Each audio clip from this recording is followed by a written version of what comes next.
তো ইকো পার্কে ঘুরতে বেরোবো আজ আমরা। আর এদের যা কাজ তা তো এরা করছেই। প্ল্যাটফর্ম থেকে বেরিয়ে আমরা চলে গেলাম বাস স্ট্যান্ডে। বন্ধু করলো বাসের ড্রাইভারকে ফোন। তো বাসে চড়ে আমরা পৌঁছে গেলাম ইকো পার্কের 4 নম্বর গেটে।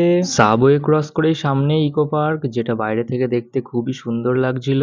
এখানে পৌঁছে আমরা খেলাম কিছু ঠান্ডা। তো তারপরে দেখলাম ম্যাপ, যেটা দেখে কিছুই মাথায় ঢুকলো না। তো আমরা বেরিয়ে পড়লাম ঘুরতে। জানালা দিয়ে উঁকি মারছিল এক অদ্ভুত প্রাণী, আর এখানে চলছিল ফটোগ্রাফি।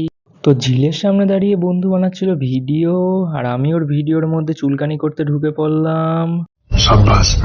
তো বন্ধু গেল খেপে, আমি যাই এদিকে। যেতে যেতে দেখলাম একটা গোল তাজমহল। তো এখানে ছিল অনেকগুলো স্ট্যাচু, ভাবছিলাম একটা বাড়ি নিয়ে যাব। তারপরে দেখলাম সিসিটিভি ক্যামেরা। তো জাপান ঘোরার পরে আমরা গেলাম সানসেট দেখতে। তো আমরা দেখি সানসেট। তোমরা এরকম ভিডিও দেখার জন্য সাবস্ক্রাইব করো।